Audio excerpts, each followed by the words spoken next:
Hi, I'm Candace. And I'm Ripley. And I'm John. And this is Comicsplaining. The show where, gee Chuck, how come your mom lets you have two backstories?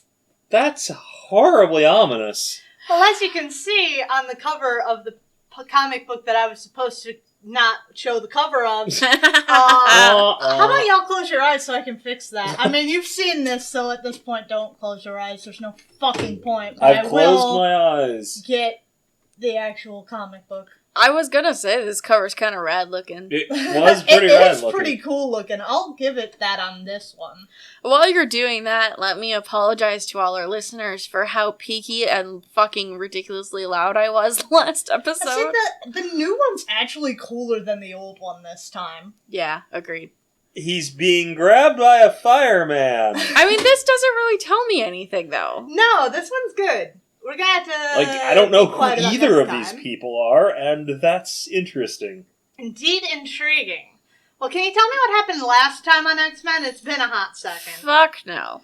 I do have the description of the last show available. Sauron gives them the Nancy Reagan. Oh, they were, team was split up. Correct. Everyone thinks died. Everyone's dead. Yeah, everyone's dead, except for Beast and, Beast and Jean. Jean, yeah. They're the ones who got away free, and no one ended up in,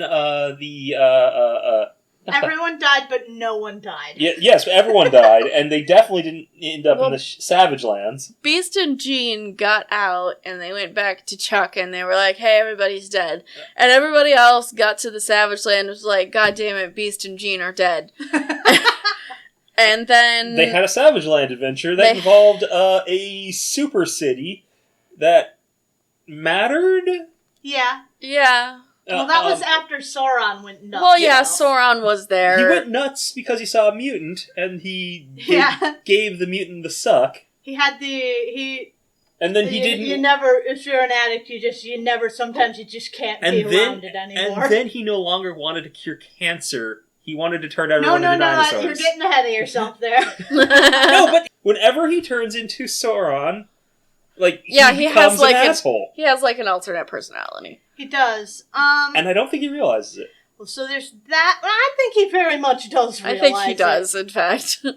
He seems rather horrified of it. But he was desperate. Okay, they went on an adventure to the Savage Land. They dealt with Sauron, and then the Sci-Fi City, which was ruled by... Garak? You got it. Hey. I'm surprised. I was going to say some guy. Some guy. Yeah, a rock man. And he had a super guy? But not throwing up the horns rock was man. He he was made out of rocks. More like Ben Grimm than... not even. Ozzy Osbourne. Okay, but he was the super guy, right? He did a thing and became a super guy... What? I don't know. I can't remember. He was like a god, a sun god or something. Yes, something. After Zaladin dripped oil on his chest, on some other guy's chest. See, something did happen. Well, it was more like he possessed a dude. Right, exactly. See, it was weird and complicated, and there was a guy, and... It wasn't that complicated. Alright, so we've got that. So, the party got split even further. Yep. Everybody, yep. Split the party again. So, this is good. The bad guys captured. I mean... Some of them. Some of them, yeah. I know who, but... It was, Colossus. No, it was Kurt, Logan, and Storm were the ones who weren't caught. Correct. So everyone who's not the three that I said got caught. Yep. And then those three snuck into the city to go save them. Oh, and Wolverine murdered some people. He was killing people. I think it was just the one person mostly. But Wolverine really did kill a guy. He did kill a man. He did. He did explicitly kill a man. And we are no longer in the era of did that guy die? No. Well, we are almost to the 80s. We are. True. But we are now squarely in the era of he killed a man. Good. Explicitly. Good for him. He deserves a treat sometimes. So they snuck in and they freed all their friends, and Colossus was fucking on fire. Literally. Yeah, Literally. he wasn't dying. He wasn't on fire, he was glowing red hot and just tearing through motherfuckers. Well, Yeah. they are the ones who made him glowing red hot. I think Sure. it's entirely fair. So, once he's free, now he's burning people Whose as fault he is punches it? You them. did this to yourself. You played yourself. And then Scott chased Garak, and they ended up I-beaming each other, until the entire city... Exploded? Yeah, basically. Pretty much. Basically, and then they all got out, but Storm was like, I'm gonna save Garak, because I care about life. Because Yeah. I didn't stop Logan from murdering that guy or Right. To be fair, I don't think once Logan decided he was going to murder that guy, anyone was going to stop him from murdering that guy. That's not the point. She wanted to save someone. Yeah.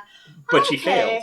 Okay. Well, she did I fail. can see that. I And like it. You get the setup. She had to witness him murder a guy. I like this. I never considered this take, and I'm into it. And now she's trying to make up for it, and she failed.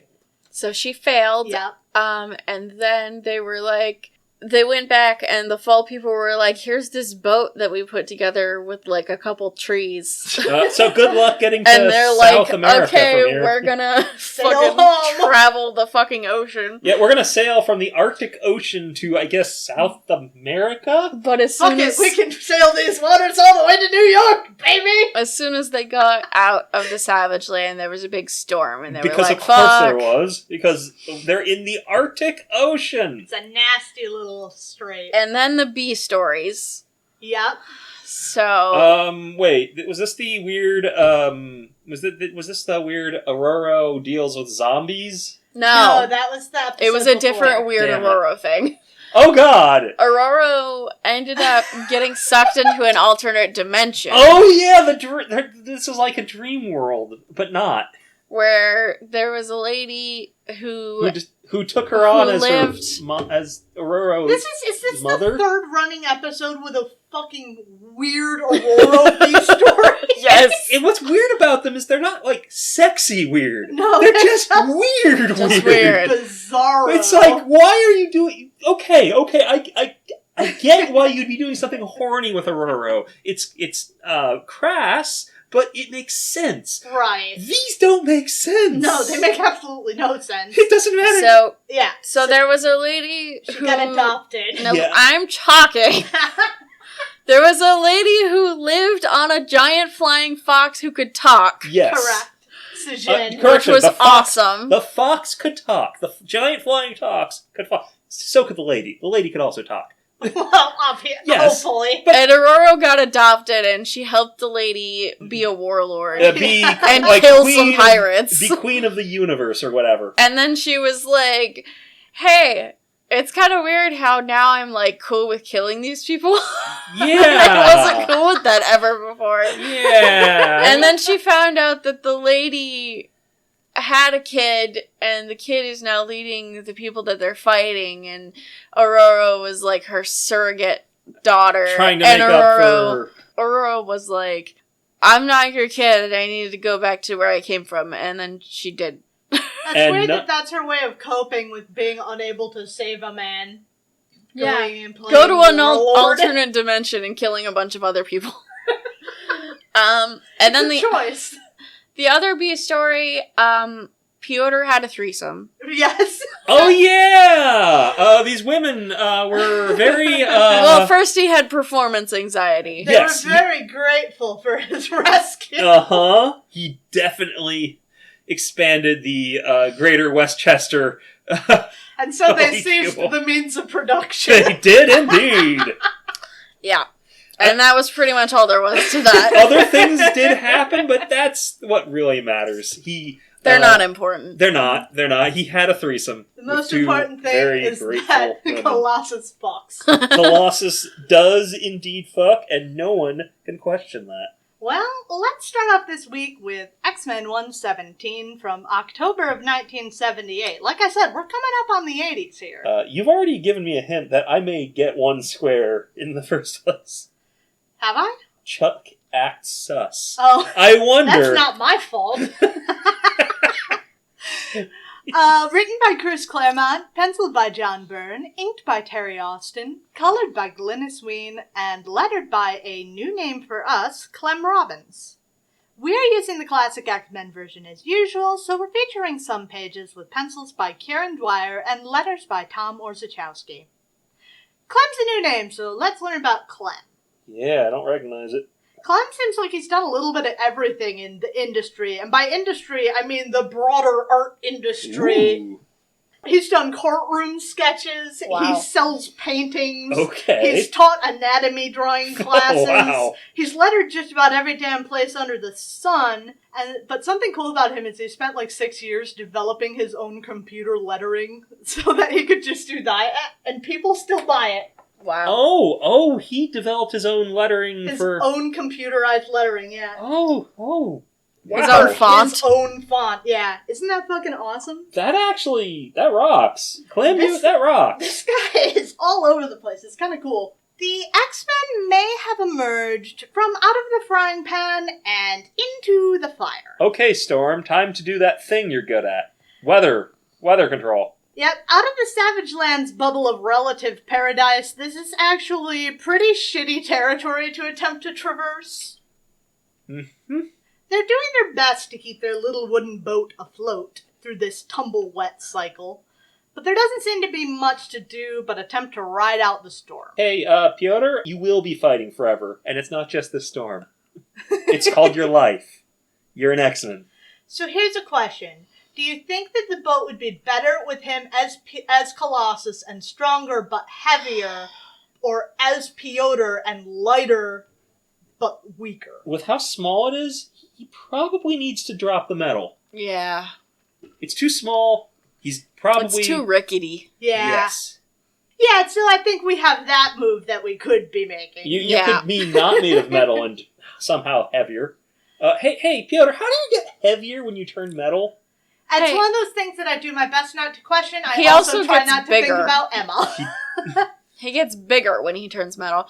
But my question is, why can't Storm just Fix this? make Well. the rain go away? That is Wolverine's question also. Okay. And he's wondering why Aurora doesn't do her thing and whoop the scale into shape, but it turns out that this fight is Choppy C on easy mode. Oh, no.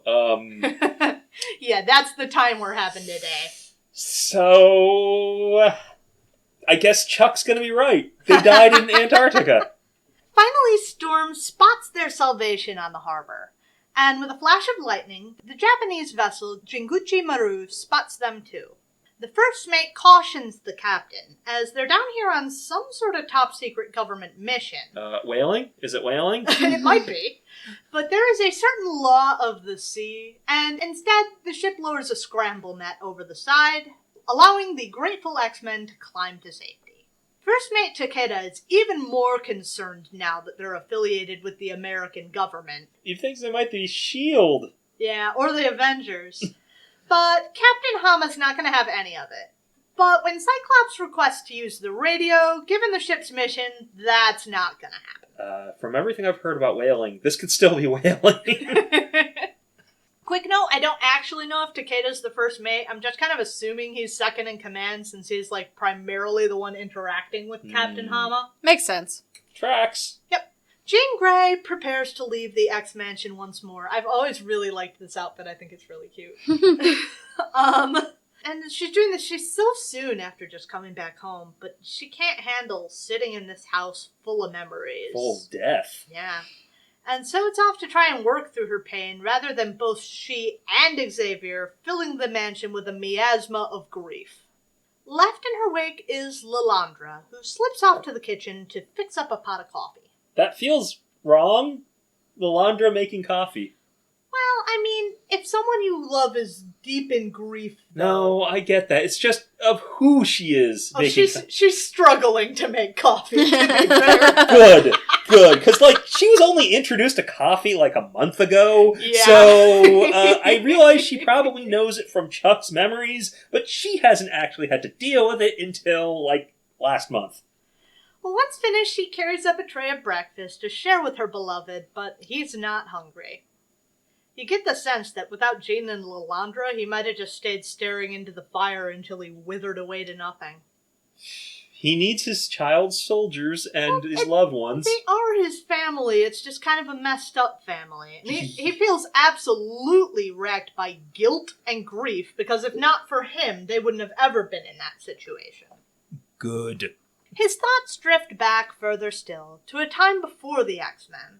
Maybe that hurts less. Charles infodumps some backstory on us. It's a little front-loaded, but considering he's telling a story, I think that's to be expected to an extent. His life, before it slipped into a million different kinds of complicated, was that of a young academic studying for his PhD, talking marriage with Moira McTaggart. If you got hard eyes over Moira on the bingo board. I do not. Oh, yeah. That's an oldie, but a goodie. Yep. And then he was drafted.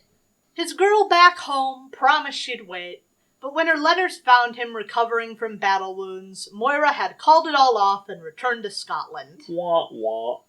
And so instead, like any white man, he decided to travel and try to find himself. I mean, he clearly doesn't have an issue of resources to go traveling. I gotta figure that had he not lost his hair in his teenage years, definitely because he's a telepath and not just one of those unfortunate motherfuckers with a bald spot when they graduate, I've gotta feel like he'd have had a man bun. Yeah. Oh, God. or some white dude dreads. Whoa. Oh, God. Well, eventually his travels led Charles to Cairo. Strolling through the main bazaar, his wallet is suddenly lifted by a familiar young picture. No! Oh my God. No! Who promptly tears ass off through the neighborhoods and alleyways of the city. Charles takes off in hot pursuit of his pilfered pocketbook, tracking the young girl with his abilities. Eventually, a 20-something-year-old man is going to manage to catch up with a little girl, no matter how well she knows the neighborhood. So, eventually, Charles stops her in her place with a mental bolt and takes his wallet back. After a moment's focus, he somehow realizes that Aurora is also a mutant. On trying to delve into her mind to investigate further, he suddenly gets a taste of his own medicine and gets brain blasted the fuck out of Aurora's head. I don't know how he would know that, and I don't know what diving into her memories would do to inform you, because it's just a genetic thing. Also, why did he get brain blasted? I don't... Well, we're gonna find that out, John. Find out. Ah. Upon recovery, Chuck cautiously susses out the area, finding and following a psionic nexus to its source. An inconspicuous saloon that is definitely actually the place from Raiders of the Lost Ark, even if it isn't, because that's definitely what it is in my head. Bad dates. Charles steps through the beaded curtain into the lion's den. Though, upon first inspection, there don't seem to be any big cats prowling about. Well, this isn't the kind of place most foreigners come to. Deciding to let his opponent come to him, Charles sits down and orders a cup of coffee. A few moments later, a bald mountain of a man in a white three-piece suit and fez steps through the curtain, a woman on each arm. Oh boy. For those of you listening along in the audio version, kind of think Kingpin, but Middle Eastern. Yeah, pretty much. Yeah. I would also like to say the fez is fuchsia. It is. It matches with his shirt. He's a very dapper gent. Aren't those the Kingpin's colors? I don't know if the Kingpin wears a lot of purple. I don't remember. I think it wears a different purple. Yeah. But he definitely is Middle Eastern Kingpin. You want to be thinking Kingpin? You definitely want to be thinking Kingpin. But with a fez and sunglasses. And little round shades. So he's cooler. Yes. He then telepathically greets Charles, introducing himself as the proprietor of the saloon, and indeed the king of the thieves' quarter, Amal Farouk. He then invites Charles to join him so he can show him pleasure beyond his wildest imaginings. Uh-huh. And that's a little bit disingenuous. He did also offer him power. Okay. So, he's sleeping his way to the top. God. Charles is already ready to throw down, though, swearing to bring Farouk to justice! Oh, Charles! Oh my God, Chuck. Look, stop playing white savior, please. Charles, to be fair, I think some people might need saving here. They might, but... Charles mentally projects his bare-ass naked self into the astral realm. Oh, okay. You know, to distract his opponent. And they end up Fox-only, no items, final destinationing each other? What the hell? Farouk talks a little shit and then whips up a Super Smash Brothers arena for the two of them to duke it out in. Really? Does? Why? Is that what psi powers do? They give you the ability to whip up Well, I mean, they are fighting in the astral realm, to be fair. I didn't know he could... Okay, sure. Yeah, he could do that. Makes sense. Amal then forms up a set of psychic samurai armor, striking at Chuck with a sword of flame. Oh my god, that's what the cover is. Oh my god. Charles jimmies himself up some conquistador's armor and a sword and shield of his own. Okay, so they're both, Nerds? Yes. and kind of sus about their, To be fair, I think the nerd thing is I think that Charles is also a big King Arthur fan. Yes, but a conquistador. Good God, Well, man. I mean, to be fair, it's really cool looking. Yes, but connotations. I'm aware. It's fine. No! I'm not saying it's great, but although- I am saying from a design choice, that's the best armor you could pick, man. Although it is also Fucking cool. weird that this, Egyptian man... I made samurai armor? Yeah, I don't know Yeah. what's up with that. I guess he just thinks Japan is cool. Samurais don't typically use shields, as far as I know. That's the other thing about that, right? And then I was like, well, maybe he's going for Darth Vader. And I'm like, well, nothing else really reminds me of Darth Vader here. You know, the so Darth... I think it's definitely a samurai. What are you talking about? Mm-hmm. Darth Vader had a shield, don't you remember? Farouk spots Xavier for the novice he is. He might be doing his best, but the King of the Thieves' Quarter has him outclassed. With his lack of experience, it's hard to keep his guard up on all fronts, and Farouk gets him once in the back. Out in the real world, though the two men sit still, Charles's shirt blackens in the back. The fight isn't going well, so Charles thinks up a new strategy.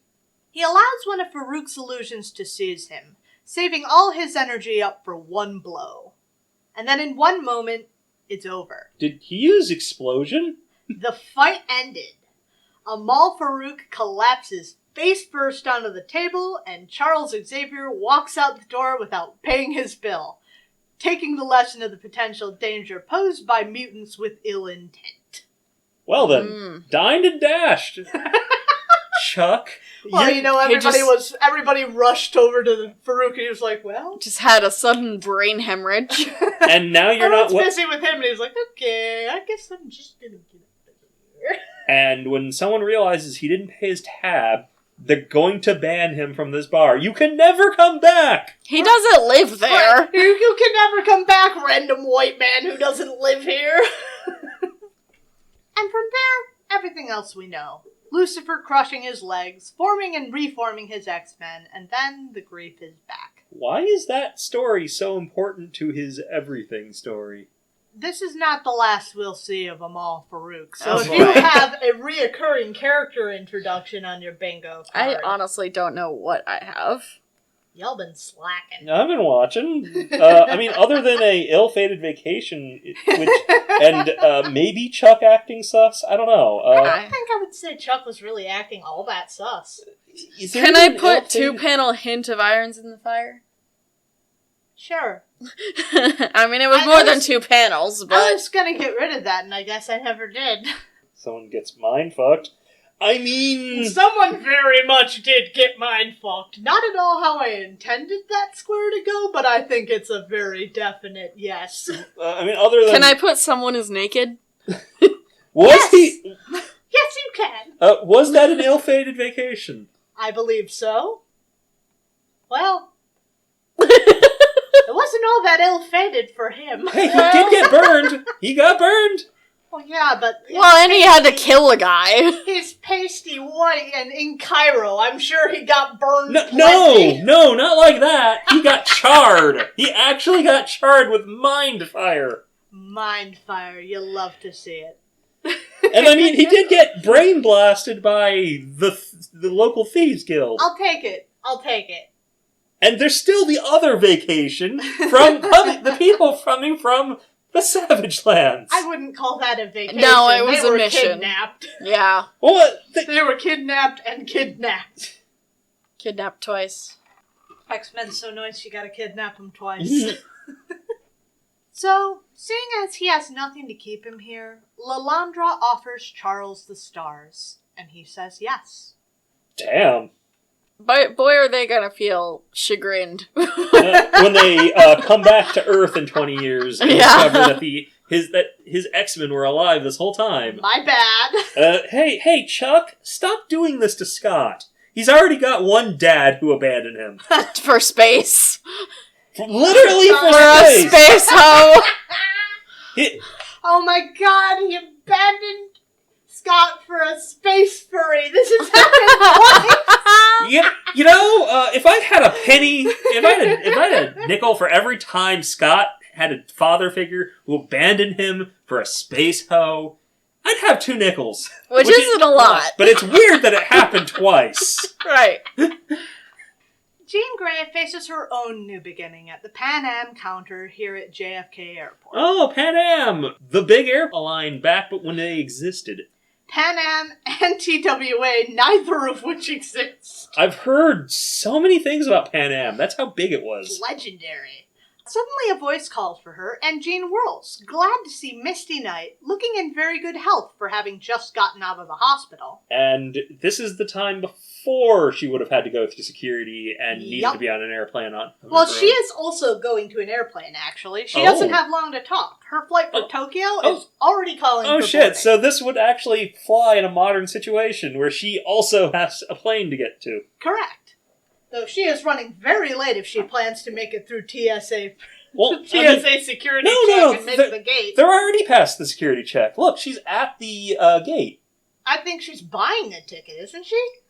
No, I think she's buying her ticket, and Misty is supposed to be getting on the plane. She's buying her ticket. Who cares? It doesn't matter. Misty's gonna make it there as we see the plane taking off into the rising sun, which I think is a really neat art touch. And did it say, going to Tokyo, so we're... It is neat, although... Not great. Not a great... It's really cool visually, though. It's visually cool. There are implications. There are, but it's visually cool, so please give John the pass here. I mean, he probably didn't understand that this has far-right implications. Yeah, I think a lot of white people probably don't know that. Yeah. With Misty gone, though, Jean is now officially alone, and she does not like it. Back aboard the Jinguchi Maru, the X-Men are practicing before the watching eyes of the crew. Some of them, anyway. Wolverine is pouting over a picture of Jean, grieving and getting increasingly more aggravated that Scott isn't. Kurt tries a sneak attack on him and nearly gets snicked in. Oh, dear. And Aurora increases the tension still, informing Cyclops of a brewing storm ahead. And he's like, yeah, I'm picking up on that. God damn it. So, how did you like that? That wasn't a story. I don't know, I kind of liked it. I mean, you did? It feels like it's on the way to a story. It was a nice little side story to flesh out Charles a little more. It's a bridge. And it gave us some fun fleshing out of the universe. It isn't bad, but it isn't really a story. It's not. We are well past the... It felt like a filler episode. I love it. I'm at 4. I don't know. Well, I respect that. I don't know exactly why I didn't like it, but I didn't like it. It's on the way to somewhere, and it's setting something up. It felt like I was reading Indiana Jones. It had the vibe, it had the setting, it had Charles dressed up like an adventurer, beating some weird guy. It was very pulpy. Weirdly obsessed with that one time he got robbed in Kitty. Shy. The producer is being a nuisance. Oh, hello. The producer is supervising. Hello. She's micromanaging. How do you rate that? 3. Oh. Yeah, it's... I mean, they're clearly going to Japan. Come on, they're going to Japan. Well, yeah, they're on board the Jinguchi Maru. And also the fucking next issue teaser says, the submergence of Japan. Japan's going underwater, okay. That sounds right. So what are your ratings? 3. 3. Okay. Split the difference. I'm at 4. What do you think, Seymour thought? You said 2? 2. And 4. 3.87. John's much closer than you are. Okay. But I'm not closest without going over. Yep. I guess if we're playing by Price is Right rules, you won. You won! Oh, boy. Something! I've won nothing, Another as has been proven. Let's move along to the B story, written by Chris Claremont, penciled and inked by head chef John Bolton, and lettered by Tom Orzechowski. This is going to keep with that whole really pulpy vibe, so we really are just having kind of an Indiana Jones font, time. The first panel. Yeah, someone really wants to be in the 1930s over here. We're having, I think it's a nice pair for the first half of the book, to be fair, seeing as this is paired with that story of Charles. It's a nice accompaniment. There's nothing wrong with following a theme. Exactly. As day breaks on a deserted island, Kurt can only think back on the shit night that preceded it. Ooh. Despite his whining for Storm to fix the storm, she is already doing all that she can and is growing rather irritated with the question. The ship rocks and sways with the waves, making sleep difficult for Nightcrawler. It's a good thing, because when the scream sounds outside, Kurt is able to immediately bamf outside the window and catch the falling woman. The collision knocks the air out of Wagner, and the pair plummet into the sea before he can teleport them back aboard. And in the roiling sea, Kurt quickly loses the ship, leaving the pair alone amidst the waves. They were separated by the reef and apparently washed ashore, but now Kurt can't find Ms. Shimura. He calls Aiko's name across the deserted beach, searching desperately for any sign of the young woman, before eventually stumbling upon her oilskins, abandoned on the beach. Intact, but with no sign of damage, so that's a good sign. He also put a leaf on his head. Yeah, it says it's been a while, so he's getting a little Much toasty, I guess. later. Out of the corner of his eye, Kurt spots a flash of light from the jungle, and in the hopes that it's Aiko, he Tarzans his way through the jungle. Having a good time. Yep. Along the trip, he's surprised to see the crashed remains of Pan Am's Madripoor Clipper. Hey, don't read the text, you son of a bitch! What is it? You can't cover the plane either. It's the problem. I don't know. It's something old. It's a Boeing Clipper 314. I don't know. The truly ancient square-windowed planes. I like commercial planes. I can tell. Calling for Ms. Shimura, he drops on top of the plane, but with no sign of Aiko, Kurt still ventures into its depths, where he finds a sealed suitcase full of adventurer's clothes. Oh my god. And a pair of jodhpurs. Like I said, adventurer's clothes. Okay, that's a look. Now properly garbed for the event, he is promptly scared shitless by the reflection of a human skull mounted atop a pike. Well. As soon as he's out of the plane, though, he's set upon by another furry guy. But this one has brown fur. Okay, hi Chewbacca. I mean, he's not very much of a Chewbacca type, No, he's but... not too chewy looking, but, like, my impulse was to go there, too, when I was writing this, and then I backed off. Because he didn't look like Chewie. That's a really cute picture of Kurt up in the corner. Very minimal. I like that he cut holes in the boots for his toes. I know. How about the hole in the pants for his tail? Yeah. Well, He you did. gotta. Mm. You can't stuff that.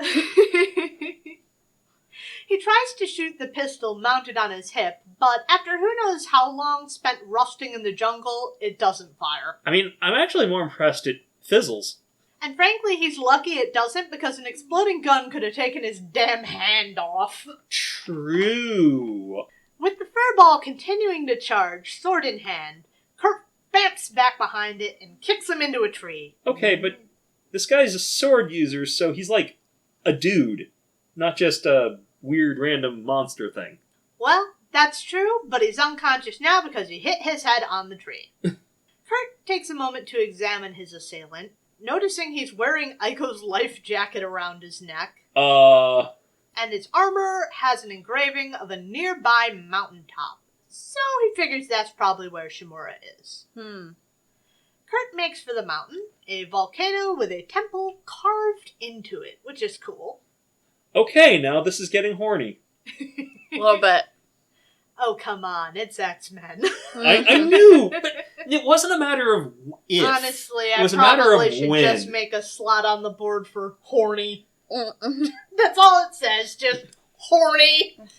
Horny jail. Just make that the free space. Yeah. But it doesn't always happen! No, it pretty much always happens. Okay, now, I guess from here on in, it's going to happen most of the time. Yep. There's been a lot of horny even so far. Oh, yeah. Kurt peers down into the crater of bubbling lava down below, when the strains of music begin floating up to his ears. From the side, several of the hairy guys come out, dragging Aiko Shimura to a sacrificial altar. Once the high priest meets her eyes, Aiko stops her struggles, laying down in position upon the altar. The high priest raises a ceremonial dagger or athame or whatever the hell you're gonna fucking tell me it's called. I mean, it's kind of just a piece of rock, so dagger works. Okay, thanks. You're welcome. Also, there's not a lot of detail to it. Yeah. That's what I said. No, but I'm just saying, like, we can't tell because this whole thing is very stylized. It's a ceremonial dagger, then. Yeah. It could be. It is. Candace told me so. But Nightcrawler has seen enough, and he bamps in and punches the priest in the face. With a pow. This whole thing is continuing to serve me Indiana Jones vibes. Pow. Whack. Sock. Bam. I'm just trying to figure out what this dude is saying. He's speaking... Marai Slizy Bone. Slizy Bone. The other hairy guys move to attack, but Kurt tricks them into hitting each other, and now he's free to rush to Ms. Shimura's side. I'm gonna put down Kurt does some trolling. Yep. I'm not so sure these guys are that hairy so much as, unfortunately, kind of racist caricatures. Oh no, they've got like hair marks. Yeah, I think they're hairy. just, and the other guy was very hairy. He was. I think they're just like generic hairy guys. I'm not sure what's going on. Something is weird about their design. Yeah. I just think they're badly designed. Fair. They're just generic hairy guys, I think, and that's why I've been calling them that. And now Kurt is free to rush to Ms. Shimura's side, and of course he's going to have to carry the pretty lady out of here. What else could a gentleman do? Kurt the flirt. But while he's occupied, the high priest pulls himself together and then hits Kurt with his hypnotic gaze. He has that. Oh yeah, that's what happened with Aiko. Ah. The pair lay still atop the altar, and the priest raises his dagger high overhead. It is just a piece of, like... Now it looks like it's crystal, but it is just a piece of rock. It is really cool looking as a crystal, though, and I'm glad it's crystal now. Yeah. The priest raises it high overhead, ready to complete his offering to the gods. I mean, you're supposed to just pull the heart out manually. I forget what the motherfucker says. Kalima! That's right, motherfucker! Kalima! I haven't even seen that movie, but I know that. That movie is also unfortunately rather. Indiana Jones it's movie. Very unfortunate about it's its treatment. uncomfortably racist. Yeah. Yes. Yeah. It's still a good movie, but it's the worst Indiana Jones. No, it's not the worst Indiana Jones movie. It's the second worst Indiana Jones movie. Isn't there one with aliens? No, there is not. There are 3 Indiana Jones movies. One of them is bad. 2 of them are about killing Nazis. There is no 4th. Okay, here's the argument. I'm going to have to find out where you stand on this because this is very important to me. Are you a Raiders is the best person, or are you a Last Crusade is the best kind of person? It's hard because they're actually radically different kinds of movies, and despite the fact that there's not that much time between them, movie making itself has changed. It was a big wildly. change. The end of the 70s to the 80s. New cinema. Radical innovation. This is a product. They're both products of new cinema, but it's so different. The blockbuster was still such a new concept at the time. I cannot take part in this The conversation. Hollywood blockbuster, the Yeah. summer blockbuster. This That whole- was a new concept. That was like thing Jaws. is just... But anyway, where do you stand on this? I don't know. I don't have a good answer. I can't tell you which one is better, honestly. I like Raiders, but I'm pretty good with that slower, more deliberate style of filmmaking, and I like it. I love Raiders. It's my favorite. Just as the priest is stabbing it down, though, Kurt bounced the pair out of the way, not quite to safety, clinging on to a nearby outcropping, but he manages to hold on to it, holding Iko by the waist with his tail. And I think it would be really cool to have a prehensile tail, right? Yeah. Probably. I'm not even a furry, but, like, that would be cool. Well, I think she might be into it, too. Yeah, he explains what the fuck just happened to Ms. Shimura before firing off his flare gun. Storm then flashes a lightning bolt in response, so now he knows they're on the way. But it's gonna be a little while, and Aiko's cuddling up to him like, how could I ever repay you, my big, strong hero? God. Oh my god. So I think we know where that's going. I think we have also confirmed Kurt also fucks, but I Yeah. don't think that Kurt- was ever in question. Come on. No. Well, hey, we'll give him props for fucking as himself. He's got such rampant bisexual energy. Kurt fucks. Kurt fucks. So what do y'all think about that? I liked it. I mean, 5. That was... It was fun. It was a fun, pulpy little ramble. It was silly, but it was fun. Don't know if that first part was aiming for Indiana Jones, but this one definitely was. Like, no question, this wanted to... Even the font. Yeah, this... And the timing... When is this from? Like, 80-something? Yeah, 86? later 80s, late 80s. 87, 88. God, so the Yeah. Indiana Jones movies are basically over. Yeah, it'd be the later 80s. So, yeah, I'll go with 4. I'm at about a 4 myself. I really enjoyed that. It was a little cheesy. It would have been nicer, I think, if it was a little longer, but we had a limited page count to work with, and I appreciate that. How do you think CMRO liked that? Oh, they probably hated it. 3. 2. 2.79. Oh my god. Best without not going over! Threaded the needle there. One They moment- did hate it. Wow. I don't get it. Because CMRO has bad taste, and I think we know this. Before we move on, I do want to take one moment to appreciate this really cool Wolverine pinup. Ooh. I want that. Yeah, that's really neat. Oh, damn. I am going to have to move along, though. So y'all gonna have to close your eyes. Oh. Because I have to see if the next cover's any decent.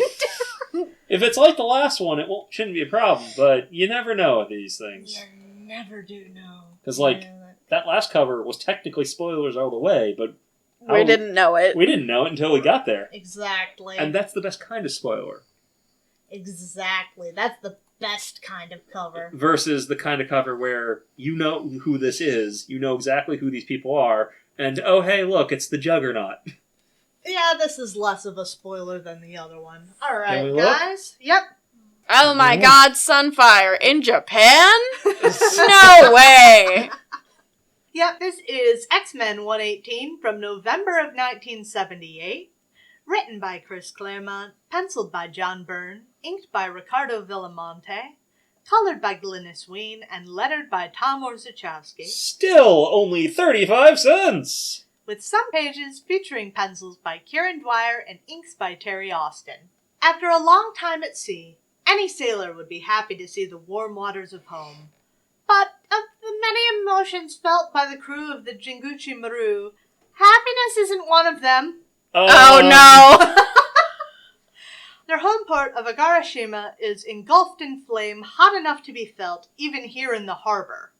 The crew helpless to do anything about it but watch, even as they know their loved ones are in danger. That is one hell of a fire. One hell of an illustration, It's too. awesome. God damn! Japan up here is almost unreadable, though. Yeah, I was about to say I don't like that. Wow, that's a font choice. Yeah. It also feels like borderline racist, yeah.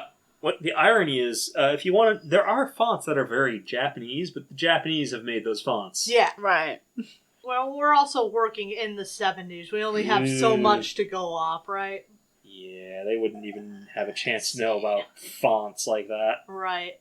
The X-Men try to figure out what they can even do to help. Unless Aurora's gonna whip up a big old storm. Right. Piotr asks Storm about that, and I don't know why she shrugs that one off. Like, even if you can't put the fucking thing out, it can't hurt. She's scared of it, I guess? Maybe she's just tapped out after fighting that storm the whole journey. No. Scott asks Captain Hama if he can bring them in closer to help, but the captain can't. It's too dangerous to the ship, and they're going to need to be taking on evacuees anyway. He then asks Kurt to port over to a potential landing point for them, which he does, taking a moment to note his PB for distance. Once he signals the all clear, the X-Men fly ashore in their usual fashion. Once back on solid ground, Psyche explains the plan. They're going to try to reach the Yoshida family home, since Shiro should be able to work getting them back to the States. Okay. This plan is very vague, but they've only got so much to work with.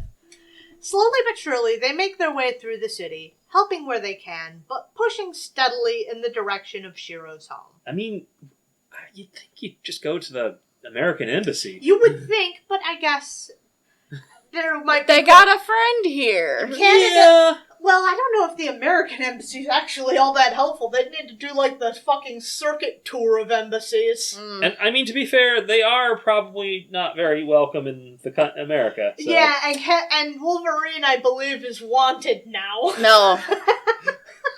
They can't just take him back through official channels.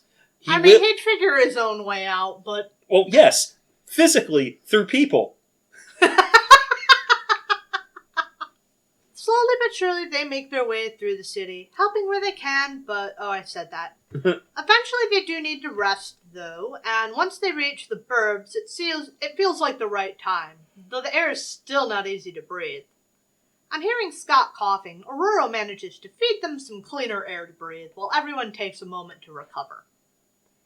There haven't been nearly as many people as they would have expected, something that could bode either well or ill.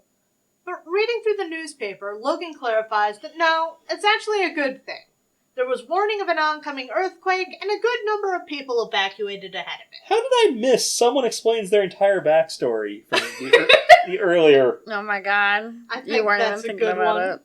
Oh no, I've got the Phoenix gets nerfed, not Aurora gets nerfed. Aurora's been getting nerfed. This whole fucking episode! Oh yeah, absolutely.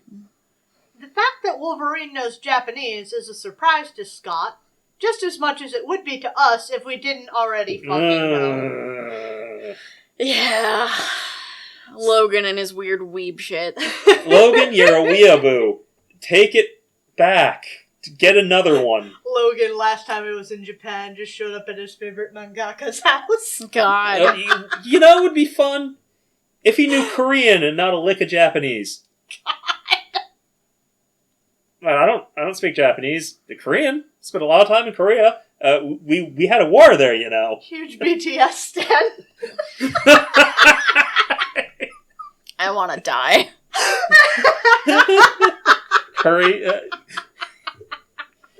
Logan and his Korean boy bands. Yes. Scotty's got a bad feeling about all that, though, and that's it for the quick rest. He's now laser-focused on getting to Shiro so he can reach the professor. Though he would have to make that phone call a pretty long distance. Oh, boy. Yeah, give me that second nickel. Charles and Lalandra have already departed the planet, settling in just before warp.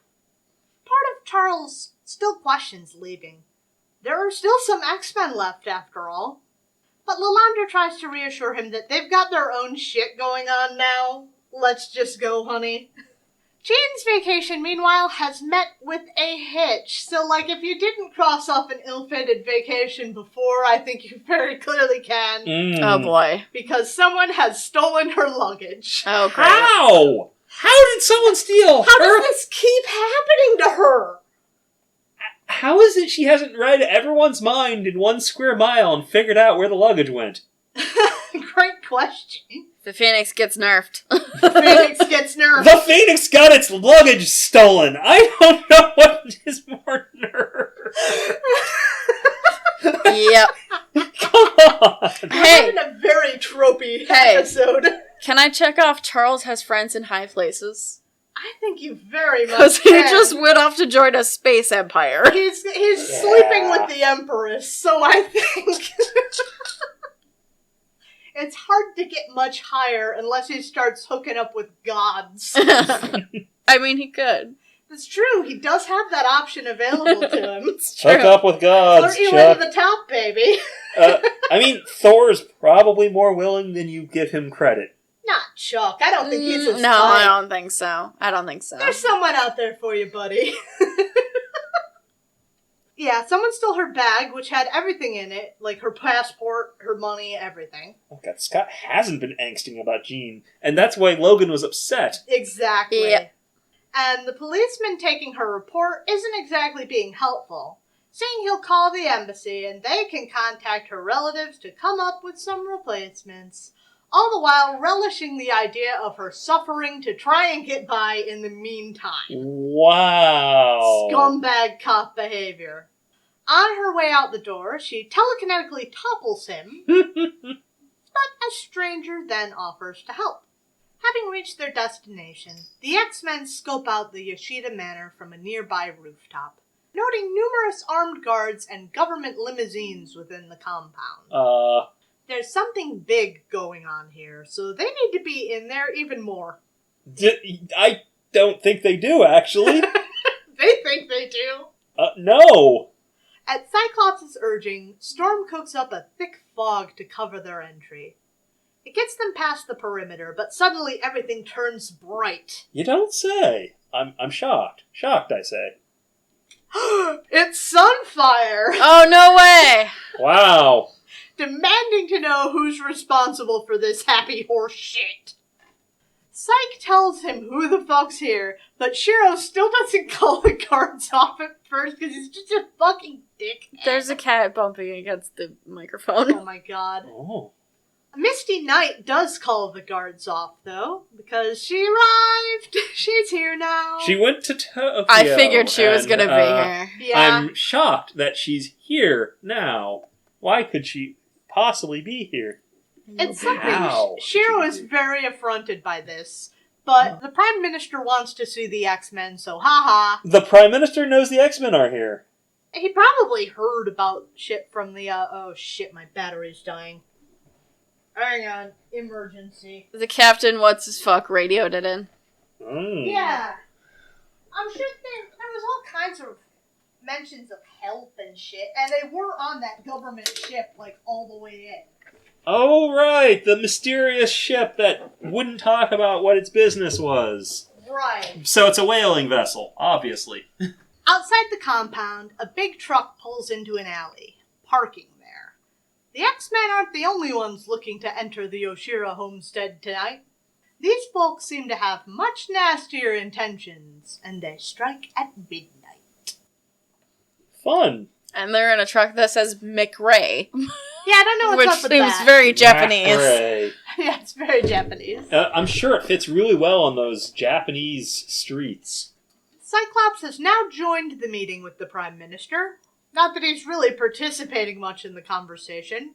Instead, he's just listening to Sunfire ranting angrily in Japanese. Mm-hmm. He doesn't know Japanese.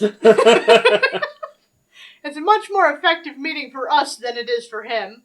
Apparently, the pre-warning for Agarashima wasn't science and technology or even magic. It was a threat. Oh boy. Huh. And Agarashima was just a demonstration.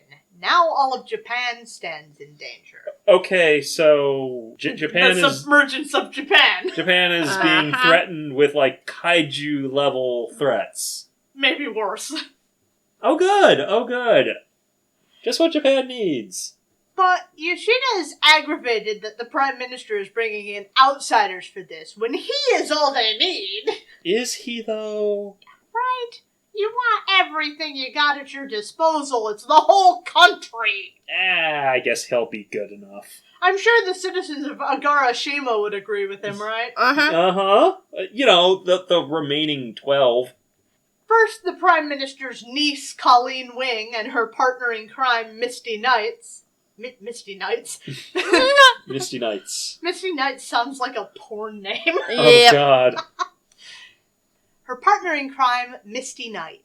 Which sounds like a name. The S makes all the difference somehow. And now the X-Men? Colleen, also in Japanese, chews Shiro out for being a glory hog, calling for teamwork. Scott has grown tired of all the people yelling at one another in Japanese and decides to leave and call the professor. God. Imagine the Prime Minister wants you at this meeting and you're just like, fuck this. I mean, he can't even understand what they're saying. I can't blame him at all. Like, Colleen or Shiro, I know Shiro's not going to cooperate, but Colleen can't stop arguing for long enough to tell him what's fucking happening. Nope, sorry. It's a fight. So he heads off, and after waiting in the hallway for Misty to finish up her own call home, Scott dials every number he can think of at the mansion, but no one is picking up the phone. In fact, all of the numbers have been disconnected. Wait, no way. He disconnected. Well, what else is he gonna do? He's going to space, possibly forever. I mean, other people could use that place.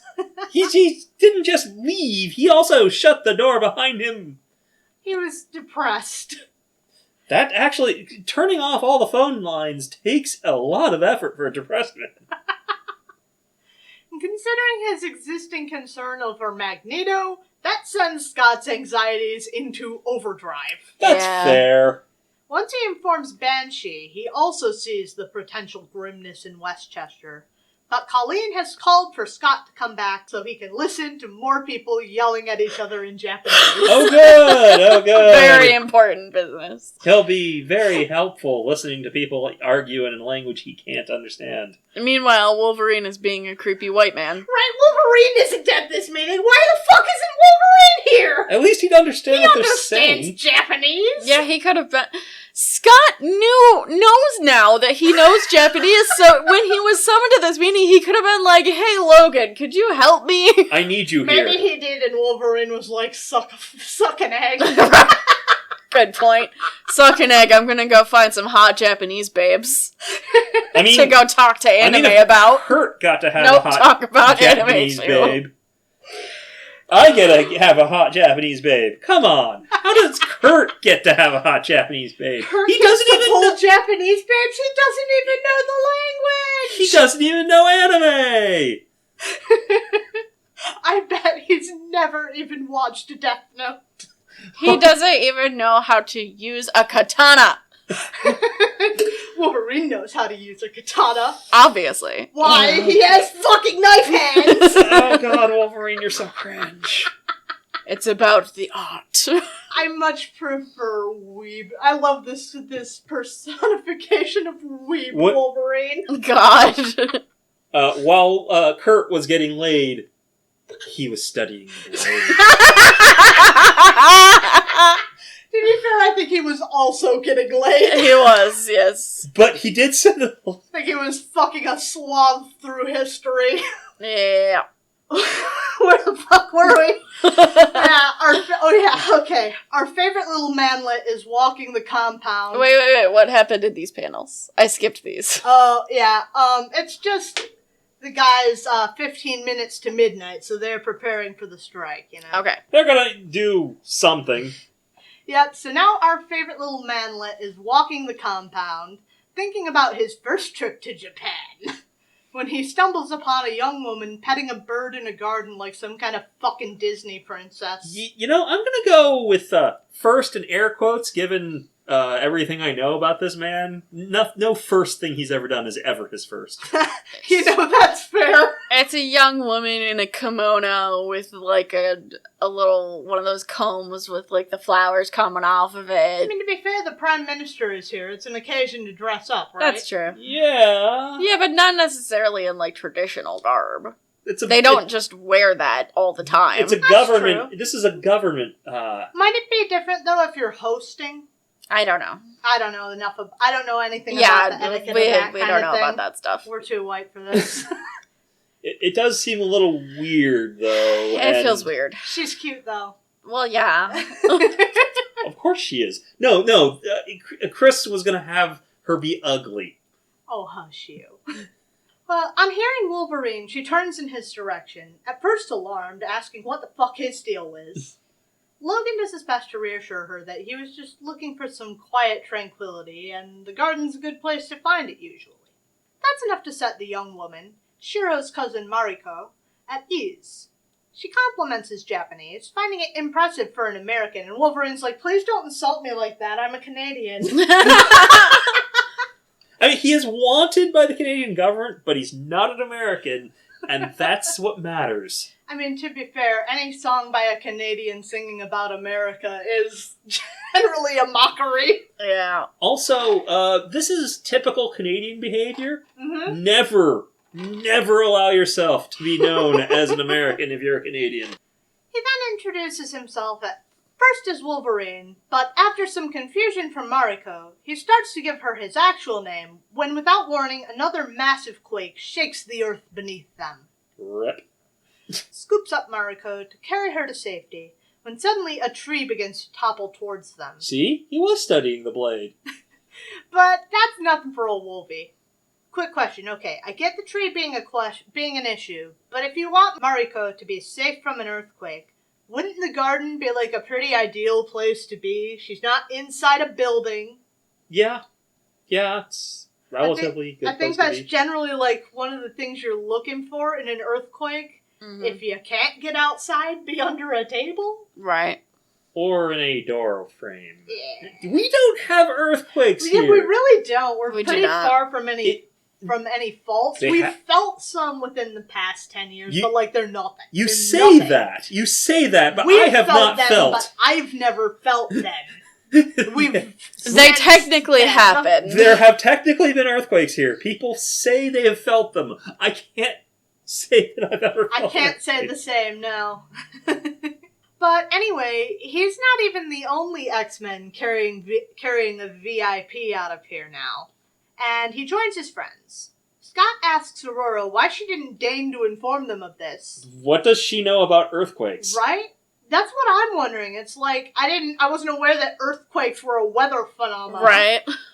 But like, Aurora is like, that wasn't a natural earthquake. I can't fucking sense that. No, she implies that... She can, in fact, sense earthquakes, and that's not one.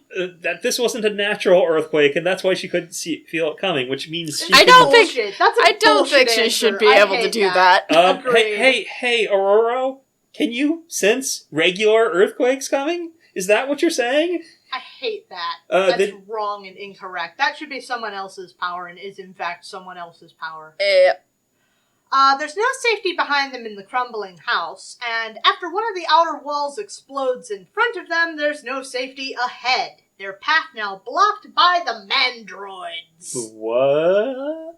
What the fuck? That's a look.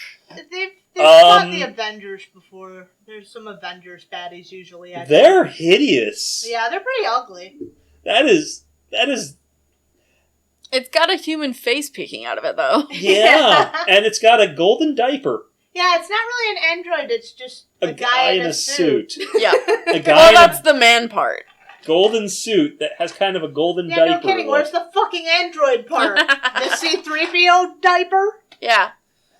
Yes, it is. They're here for the politicians at the meeting, but they're not particularly picky about in what form. Sunfire, of course, immediately starts yelling at them about how he's going to fight them instead of fighting them. And then there's some casual anti-mutant bigotry! I don't think that's anti-mutant. Oh, that's true. Casual anti-mutant bigotry it is. Wanna bet, Mutie? Yes! Dropping the M word. Uh-huh. The M word. We can't use the M word on this podcast. Come on. It's not our word. Yeah, he then promptly gets blasted by the lead mandroid, and the X-Men then proceed to make Shiro look like an absolute fucking moron by wiping the floor with the mandroids. Okay. We got clowning on these guys. absolutely clowning on these I guys. mean, they're like trained team. They've been practicing constantly and while Sunfire Shiro's been running his mouth. Exactly. Yeah. He has done some shit in the interim, but it's all, like, stupid and pointless. Uh-huh. Also, this isn't a Sunfire book. No. It could have been. Oh god, imagine if it was. And he was competent. It'd be terrible to have Sunfire here constantly. Does he have He's a book? best in small doses. Does he Not as far as I'm aware. Okay. Thank God. He is best in very small doses. That one issue of X-Men. God, he's a pain in the ass. Okay, yeah. Kurt tricks one of the mandroids into blasting his buddy with a bamf. Colossus, taking inspiration from his buddy, runs up on another of the mandroids, but misses, and then it looks like Team Rocket's blasting off again. Oh, boy. The mandroid's armor is like paper mache to Wolvie's claws, though. You'd think they'd have planned for some of this? I don't. Why? Why would they plan for the X-Men I don't think they being knew here? they were here. Yeah. Cyclops and Banshee team up on another of the mandroids, setting them up to watch him fall somehow. I don't understand it. Scott blasts it and makes it vibrate, and then Banshee counter-vibrates it, and I don't really understand how Scott makes it vibrate. I don't know, but it looks... I mean, I was gonna say it just looks like Banshee is screaming the armor apart. Which, to be fair, he is. Yeah.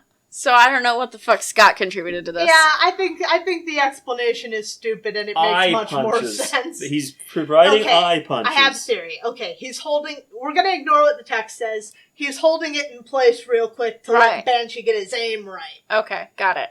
No, he's pulsing his optic thruster beams. Pulses, you know? Just setting up a specific vibration pattern in the mandroid armor. Terrible. I hate it. No. Absolutely not. Retcon. Sure. Elsewhere in the fight, we're reminded of Mariko and Shiro's family ties.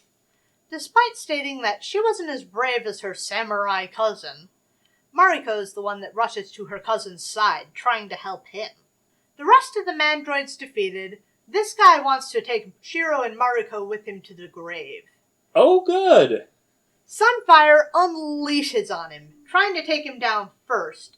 But indeed, the mandroid suit is just absorbing the heat as energy, because, I'm sure they were planning for Sunfire. So this is the one thing they planned for, and they were doing a very good job kicking his shit in. Until Ororo came to his rescue, here to teach Shiro the value of teamwork, unleashing a sudden bout of freezing rain on the mandroid, which shatters to pieces from the temperature difference. And that's how it's done, son! Fuck yeah. Rip.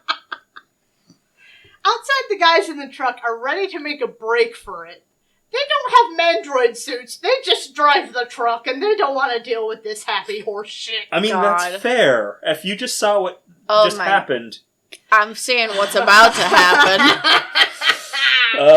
They're gonna need a tune-up? Yep.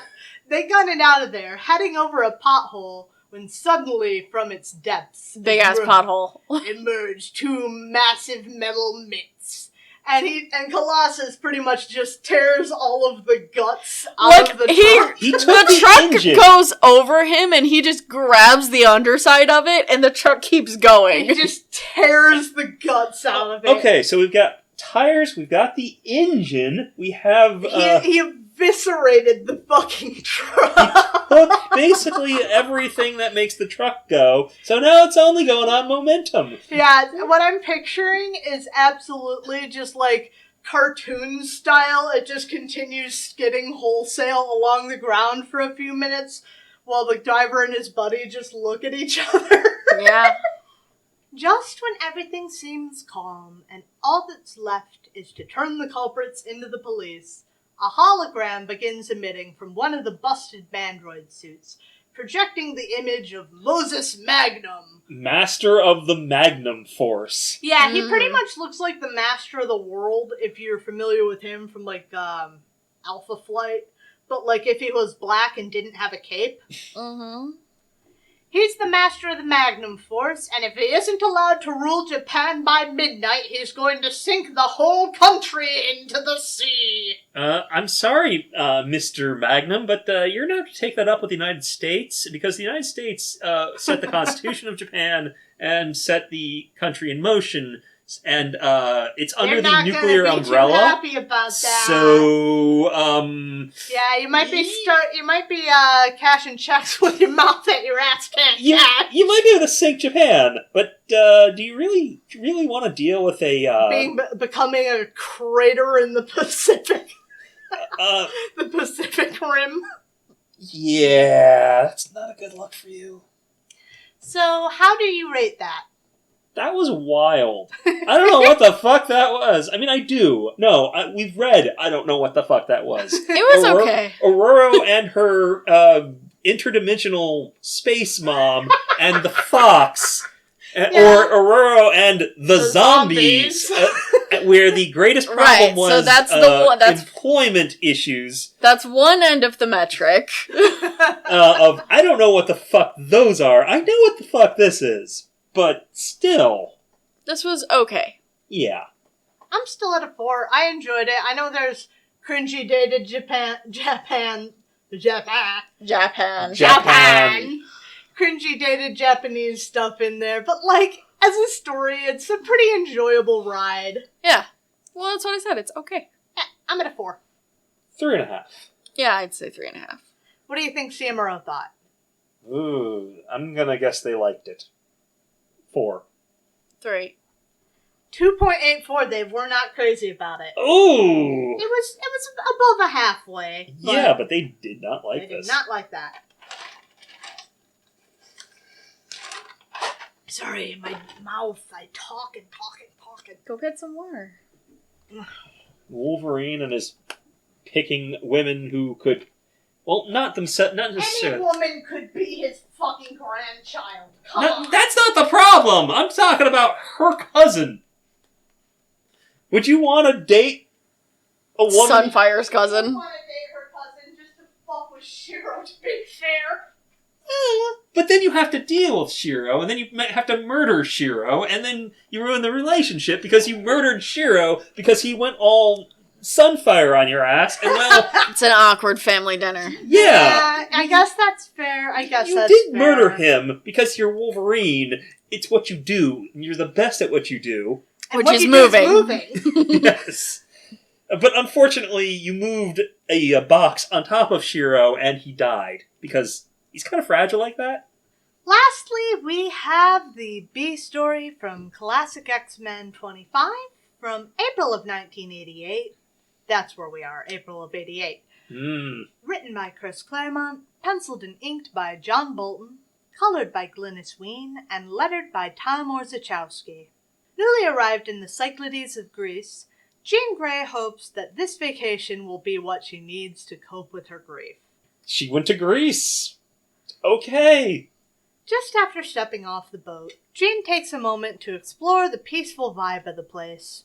Right up until a kid body checks her off the pier into the water and steals her bag. So, my God. The Mighty Phoenix, everybody. Yeah, she gets on herself a little bit for that, like, come on, Jean. Oh, wow. If I hadn't notched off the Phoenix gets nerfed, even she's on it now. Even she acknowledges it. A local fisherman helps fish her out of the drink, but her good mood is completely spoiled. I'm shocked. And so we catch up with Jean where we left off, disgruntled and disheveled on the steps of the police station. And that's when that young man from earlier, having heard her plight through the open window, offers to help her, inviting her first for lunch. And then it's off they go. Jean and Nikos have a pleasant lunch at a nearby restaurant, speaking playfully until Nikos points out that she needs somewhere to stay, and Jean's mood entirely sours, seeing where this is going. But Nikos reassures her that he has no ill intentions, only a spare room and an offer of friendship in her time of need. Uh-huh. Sure, Jan. And then it's off they go. Later that evening, the youths from the pier delivered Jean's bag to a man in a dark room. He pays the kids for the job before beginning to paw through Jean's things. That looks like a very particular set of mutton chops. It does indeed.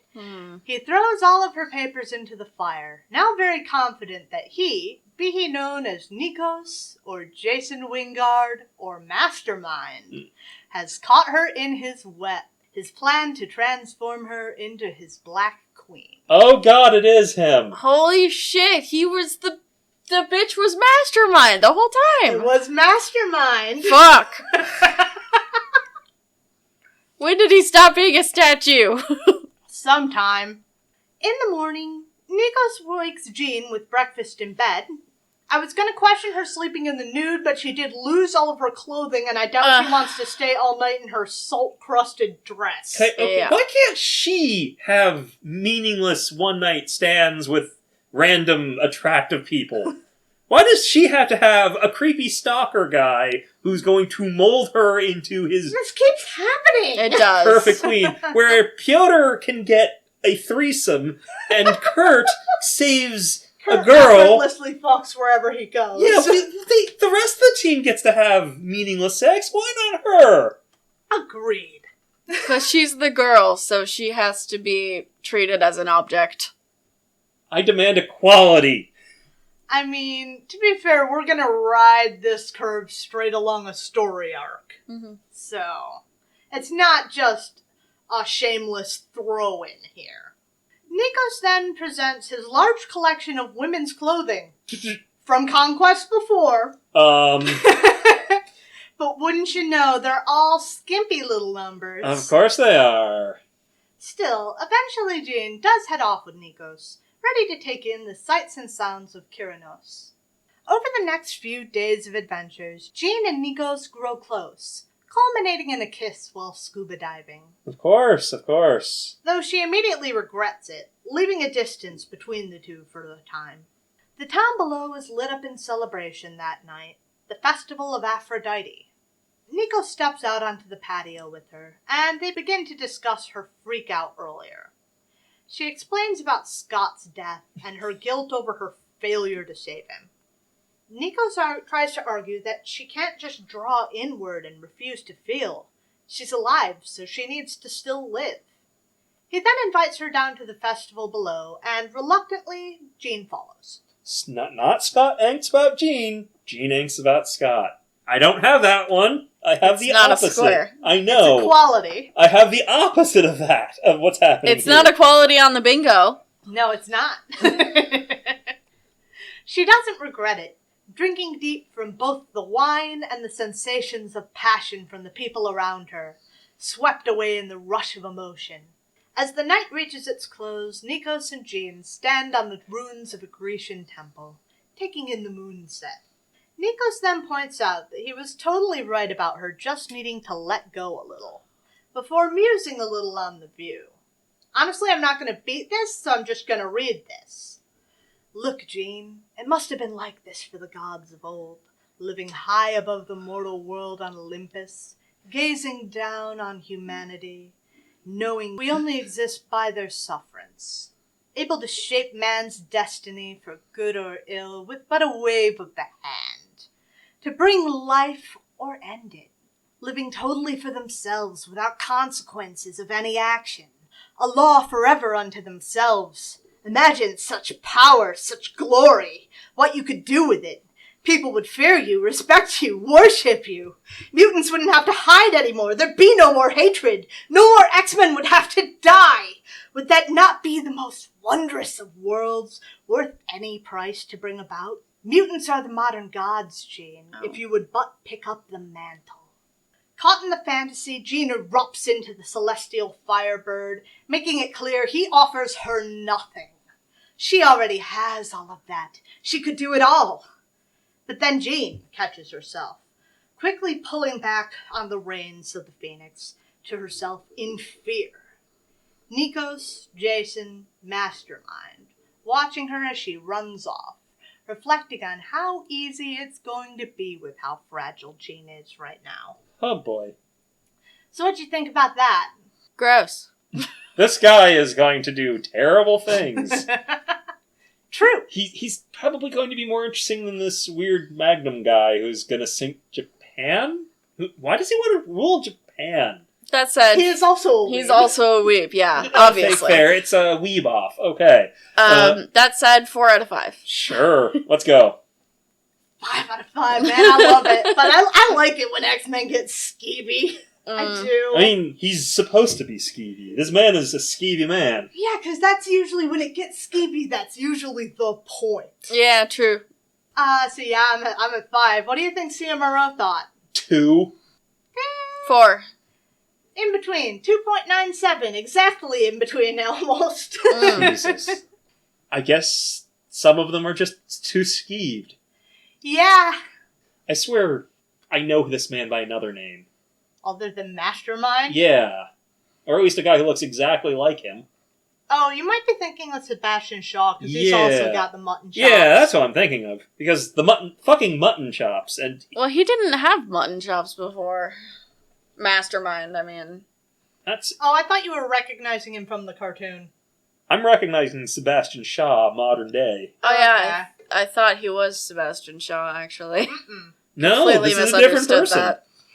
It's a different person. This is not To be fair, we have not run into anyone else with mutton chops, apart from, like, old sailor types up to this point. Yeah, and to be completely fair, Mastermind didn't used to have mutton chops. And these days, this whole Black King, White King thing is kind of... Yeah, he used to look like a Weasley little loser. Yeah. And these days, the Black King, White King thing is kind of a whole different thing now. That's fine, I'm good with that. So it's all fun to ride along. So, I mean, but you have, what's-his-face with the mutton chops still being a dick to, He's always about. Yeah. That's going to be it for us this week. Sorry about missing last week, just everything did not come together. We jumped one hurdle, we were going to be able to make it past one hurdle, then we were going to try to make it past a second hurdle, and then there was a third hurdle, and we just could not get recorded last week. But I did put out an update, but that only really reached you if you were on the podcast feed. Mm-hmm. So, anyway, apologies on that. Thank you for your patience. All that aside, go through the usual stuff. Doesn't Passover start tonight? I mean... Yeah, what are we doing about Passover? Well, we don't have to do anything. You don't have to. I know. I'm trying to figure out for the podcast. Well, my parents are... for some godforsaken reason, my parents have decided to start to celebrate next Saturday. Well, I just want to know if we can say Happy Passover. You can indeed. It is the fourth day. I guess we can, because it's not coming out until Friday. You could also say Happy Easter, because... Well, today is Easter, so there's not much point. Yeah, but the problem is, it won't be Passover then either. Okay. So that's... Happy not Easter and happy not Passover. Yeah, there you go. It is both as of this moment, and I believe the death of... oh God, what's her name? Former Prime Minister of Great Britain. Margaret Thatcher? Yes! It shared the date with Easter, Passover... Oh my God. And Ramadan. Okay, that's... And Ramadan. You know, if there is a proof that there is some kind of Abrahamic God, it is Margaret Thatcher being struck down at the intersection. God. Yeah, Ramadan occurs between March 22nd and April 20th. Yeah, I know it did just happen. So we have Easter Sunday, we have Day 4 Passover, and I believe today is the anniversary of Margaret Thatcher's death. So Ding dong, witch is gone. The wicked witch is dead. Ding dong, the wicked witch is dead. Put a stake through her heart. Make sure she doesn't come back. Salt the earth above her grave. Stake through the heart, garlic around the neck. You do not want this vampire returning to life. She's been down a while. Hopefully. She's doing stairs. I can't. I'm dying. Anyway. Send us your happy Margaret Thatcher Death Day emails to comicsplaining@gmail.com. We'll read your celebrations out on the air. It's going to be very belated, but... Yeah, hit us up over on social media where we do things. I don't want to do this. You can find us on social media on Twitter, Facebook, and Tumblr at Comicsplaining. And also Instagram, technically, I guess. Send us an email. You already said that. Subscribe to our Patreon for bonus content. We have both installments of Captain America Fights the Asthma Monster. Yes, now. there were two. There were two. And it starred Ruth and Jim Jam. If you can't afford a subscription basis, that's fine. We also have a coffee. You can throw us a couple dollars. Or if you can't give us any money at all, you could leave a review on your podcatcher of choice. Share it with a friend. And if you're watching on YouTube, like, subscribe, hit the bell button, comment, give us some interaction. Tell your friends, tell your enemies, tell your boss, write your congressman. All the usual. Tell John Bolton. Find John Bolton and tell him. Yeah. Tell him. Let him know all the careers we're giving him. And ask if he's the same John Bolton. Please. Don't. We don't need to know. That would ruin the joke. What? You don't want an interview with comic artist and national security advisor? That's not what That's not what I said. Michelin star chef John Bolton? You don't want to talk to this Renaissance man, even if his politics may be kind of cringe? Bit worse than cringe, but yeah. The opportunity. That's going to be it for us this week, and we're going to be back at you next week with Thor, so we look forward to talking to you then. Bye!